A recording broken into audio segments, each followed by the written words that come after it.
One day, you're a cartel boss, posting luxury cars and private jets on Instagram, living like you're untouchable. The next, you're face down on a bar floor in a pool of your own blood. That's how it ended for Flaka, another narco who thought social media clout could shield him from what his organization does to others. This Flaka was much more brutal than the famous female sicaria with the same nickname. He spent his days recruiting kids into a life of violence for Mexico's notorious Jalisco New Generation Cartel. On November 9th, 2024, his flashy lifestyle came to an abrupt end, and this brought a new level of war to central Mexico, challenging the terrifying Sinaloa War in the north. Let's explore the whole story and see what could happen next.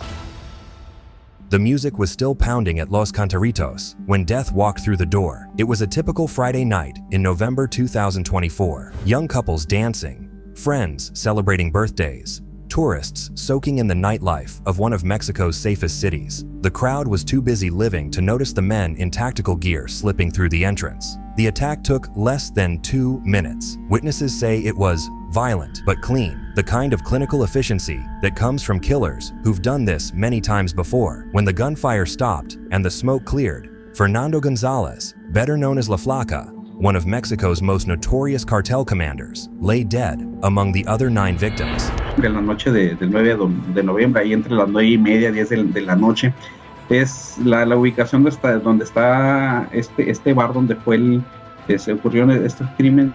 Es en una de las calles más concurridas del centro de Querétaro, ¿no?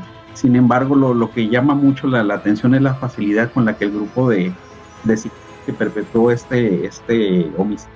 La facilidad con la que llegan, con la que se bajan, realizan la masacre y se retiran del lugar. Before bullets cut his life short, at 31, Flaka had already climbed to the top ranks of the world's deadliest cartel. As El Mencho's commander in Querétaro, he turned a peaceful colonial city into his personal hunting ground. His job? Build an army. His targets? Teenagers and young men who dreamed of fast money and faster cars. Este joven, pues ahora ex sicario, es miembro del cártel Jalisco Nueva Generación, que opera ahí en el estado de Querétaro. Pues era un joven que, según lo que se ha hablado, se ha investigado, pues una de sus principales actividades era la de reclutar a otros jóvenes, adolescentes jóvenes, para diversas actividades dentro del cártel en esa zona del país. While his boss, El Mencho, stayed in the shadows, Flaka chose the spotlight. His Instagram could have been a rapper's highlight reel. Private jets touching down in exotic locations, sports cars lined up like toys, designer clothes that cost more than most Mexicans make in a year. He dated a reality TV star and lived like a celebrity.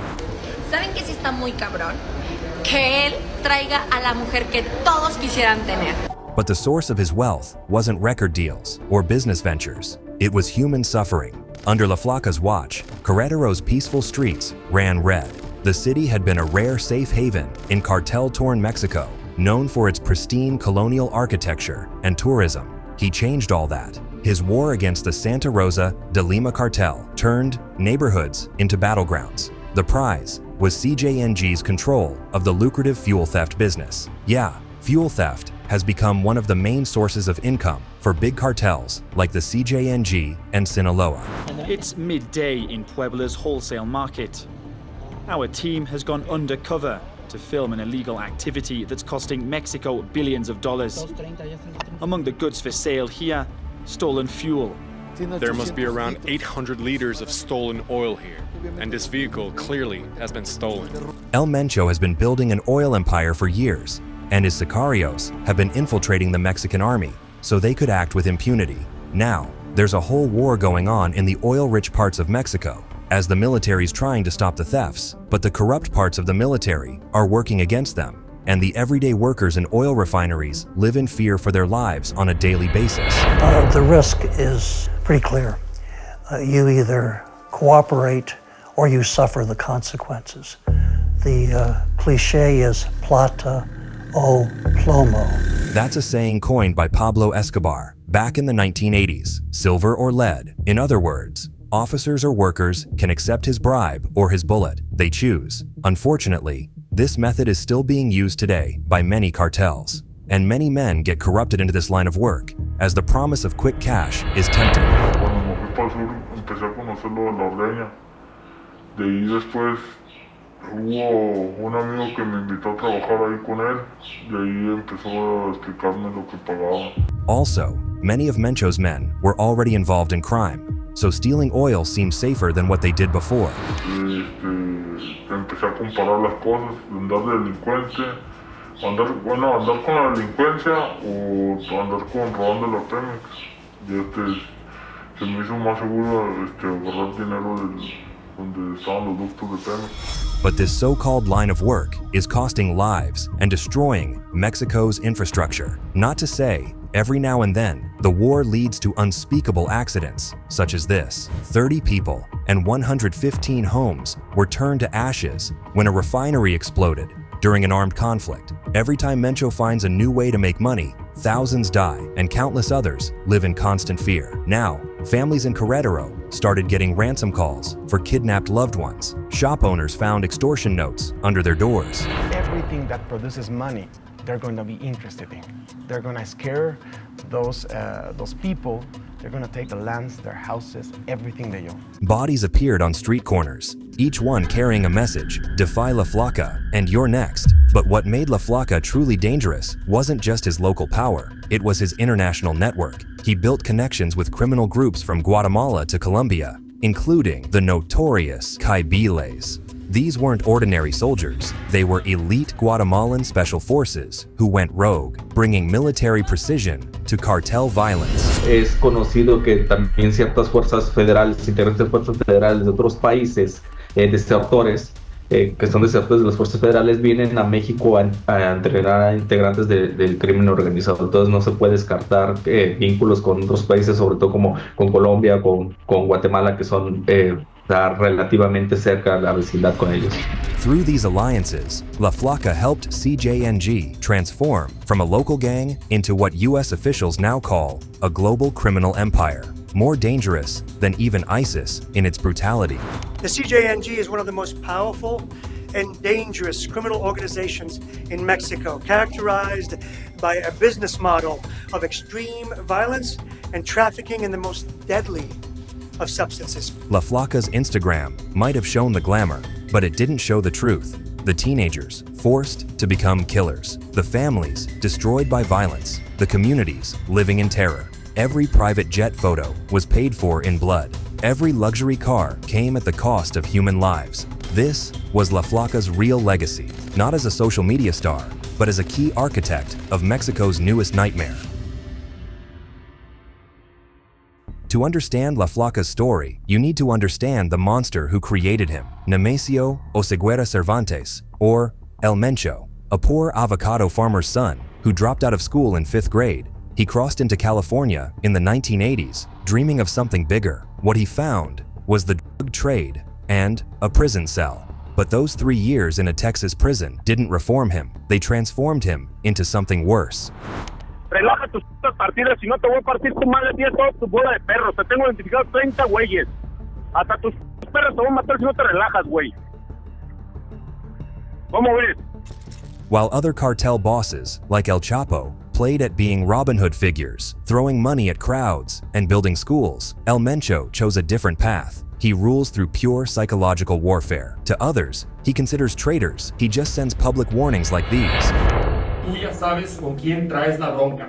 Para que sepas, aquí seguimos buscándote y no quitaremos el dedo del renglón. The DEA has watched in horror as CJNG invented new forms of cruelty, dissolving victims in acid while they're still breathing, sending people alive for entertainment, strapping dynamite to captives, and filming their final moments for social media. Every act of brutality serves a purpose in El Mencho's master plan. He's turned Mexico's second largest city, Guadalajara, into his fortress. His armies control territory in 28 Mexican states, with soldiers trained by former special forces from around the world. Unlike other cartels focused on the US market, CJNG has gone global, operating on 6 continents. They've built secret meth labs in the jungle, deployed submarines designed by Russian engineers, and created a distribution network that makes them $50 billion a year, trafficking methamphetamine, cocaine, and fentanyl.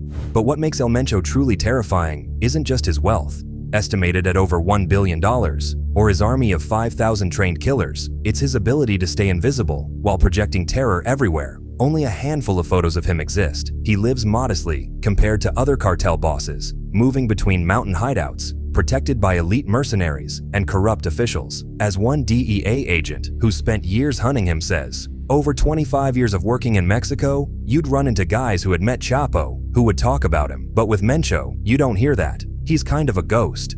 What truly sets CJNG apart is their military capabilities. El Mencho has built an army of over 5,000 gunmen equipped with military-grade weapons, drones, and even submarines. They dressed us properly military. They also have these high-caliber guns.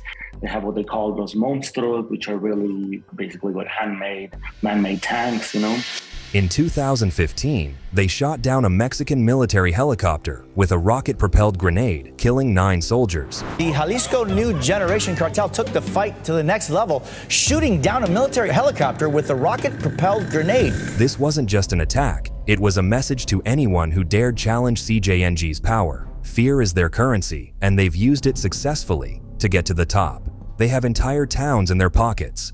La Flaca represented everything terrifying about the new generation of cartel commanders. Young, social media savvy, and completely devoid of mercy. While old-school narcos operated in the shadows, he built his criminal empire in broad daylight, using Instagram and TikTok to make the cartel lifestyle look irresistible to kids who saw no other way out of poverty. His recruiting tactics were engineered for maximum psychological impact. Living in a war zone where schools randomly shut down due to shootouts and businesses close because of extortion, teenagers watched La Flaca flaunt private jets and luxury cars online. The message was clear: join us, and you could have this too. In reality, they were walking into a deadly trap. According to Mexican authorities, La Flaca's operation worked like a pyramid scheme built on blood. Each new recruit had to bring in more members or face danger. Those who tried to leave ended up dead in ditches, their bodies mutilated as warnings to others. Bueno, ya están aquí. El que se quiere ir, que se vaya ahorita.